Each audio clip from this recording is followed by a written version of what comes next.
Olá pessoal, vamos falar sobre a mente e como ela é, o que ela faz. Existem muitas linhas teóricas que definem o que é a mente, mas ela é algo muito mais complexo do que podemos imaginar.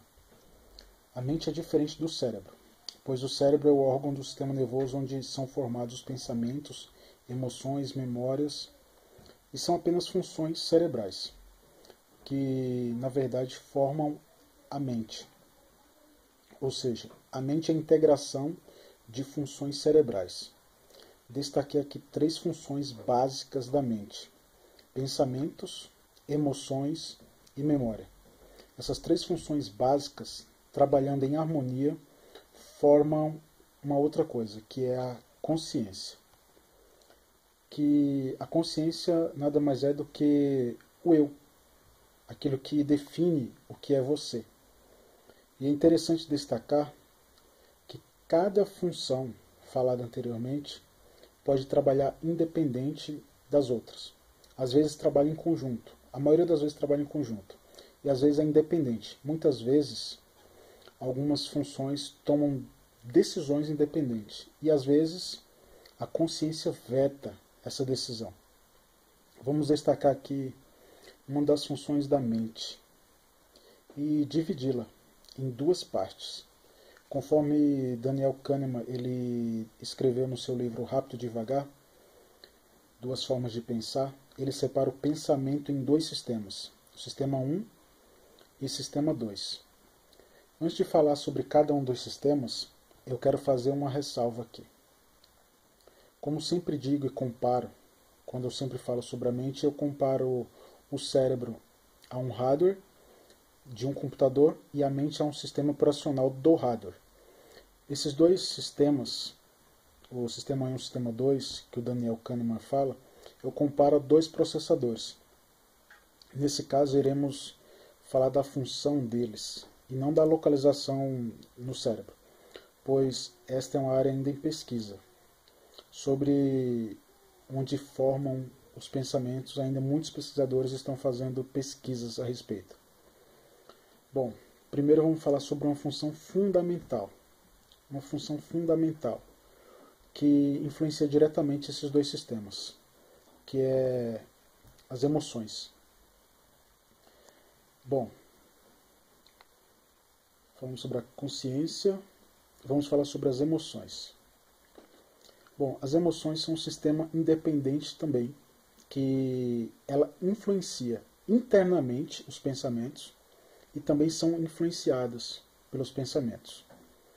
Como disse o Dr. Grasset, ele escreveu uns artigos que diz assim: os que choram porque estão tristes e os que estão tristes porque choram. Ele, nos artigos dele, fala muito sobre emoções, mas igualmente as expressões faciais que mostram efetivamente qual a emoção exata que sentimos em dado momento, assim também foram feitas pesquisas que, alterando a expressão facial, você minimamente altera a emoção sentida. É como uma via de mão dupla. Logo que o sistema nervoso inteiro está interligado, nós podemos até tentar hackeá-lo ao nosso favor. Bom, a chave de tudo isso, de você hackear como funciona a sua mente e fazer ela trabalhar melhor para você, é você entender esses 2 sistemas, o sistema 1 e o sistema 2. Bom, o sistema 1 ele é um sistema rápido, ele é intuitivo, associativo, movido por padrões, e ele usa frequentemente as memórias de longo prazo para verificar os hábitos, padrões automáticos, pois quando você está diante de uma situação que não precise pensar muito para fazer algo, você precisa agir rapidamente ao sistema 1 que está ali, tomando as decisões como escovar os dentes, andar de bicicleta, andar enquanto fala no telefone, muitas ações automáticas. Isso é bom para o cérebro e a mente, pois gasta poucos recursos, pois não precisa recrutar memória de trabalho, onde se gasta muita energia em contas e equações. Aqui é tudo quase intuitivo. Contém alguns perigos, pois se a pessoa não frear conscientemente algumas decisões que já são tomadas quase inconscientes, automáticas, você acaba ficando refém a alguns vieses, que são algumas heurísticas, tais como heurística de afeto, que é o processo no qual as pessoas deixam que suas simpatias, antipatias, afinidades, preconceitos determinem as suas crenças e as suas ações. Tem outra heurística também, que é a heurística de ancoragem, que ela é um viés cognitivo, que na verdade ela é comum para todos os seres humanos, pois ela se baseia de forma intensa. Vamos pensar no efeito de ancoragem de uma compra, por exemplo. Você vai comprar algo e o vendedor fala, olha, esse valor é X. Só que hoje tem uma promoção que está com 30% de desconto. Então você está ancorado naquele valor X, e quando tem o desconto, você acha que está na vantagem. Então a mente ela fica ancorada naquele valor X. Bom, já o sistema 2 é um pouco mais lento. Na verdade ele é lento. Ele recruta mais energia, ele gasta mais a capacidade mental e usa com frequência a memória de trabalho, ou a memória de curto prazo. Porém, é onde você raciocina, onde você para fazer contas matemáticas, onde você para fazer análise de opções. Na verdade, é aqui que você muitas vezes freia o sistema 1. Às vezes o sistema 1 já tomou uma decisão sobre alguma ação que você vai fazer, mas você pensa friamente sobre a decisão e você acaba usando o sistema 2 para vetar a decisão que foi tomada no sistema 1. Bom, a memória de longo prazo. Quando o sistema 2 encontra padrões na memória de longo prazo, ele pode integrar essa informação nova à informação antiga, ou alterar, pois quando o sistema 2 está em funcionamento, quase sempre a memória de trabalho está em uso, pois é aqui que se troca ou integra a informação importante para ser gravada no longo prazo. Falando em memória, sistema seria a memória. Falando em memória, chegamos a uma das funções mais importantes da mente, muitas vezes confundida com a própria mente, pois muitos teóricos dividem a mente em memória de curto prazo e longo prazo. Mas estudando as pesquisas recentes, se vê que a memória e os processos e os tipos de memória são independentes das outras funções mentais. Existe um processo só na memória que é dividido em fases, tais a codificação, armazenamento e recuperação. A codificação é quando a informação que chega pelos estímulos é transformada em código neural, já que o armazenamento e recuperação, o próprio nome já diz, armazenar e recuperar. Mas para armazenar existe um outro nome que é a consolidação, no caso a consolidação de memórias. Bom, vou separar aqui em uma separação muito conhecida, que é sobre tipos. Os tipos de armazenamento. Basicamente são 3 tipos. Memória sensorial, memória de curto prazo, ou memória de trabalho, e memória de longo prazo. A memória sensorial, ela costuma guardar a informação entre 1 ou 2 segundos, passando o dado, caso seja importante ou não, para a memória de curto prazo, que é a memória de trabalho. Já na memória de curto prazo, que é a memória de trabalho, há a integração de informações novas com informações antigas, ou o total descarte, ou quando a informação é muito relevante, ela passa sim para a memória de longo prazo. Bom, aqui na memória de curto prazo, ou memória de trabalho, é onde são processados os pensamentos conscientes. onde estou, o que estou fazendo, fazendo comparações com coisas já arquivadas na memória de longo prazo. E quando a coisa muito importante mesmo, aí sim vamos guardar na memória de longo prazo. Aqui eu quero fazer uma ressalva e uma comparação. Eu costumo comparar aqui a memória de trabalho à memória RAM do computador, que é uma memória temporária.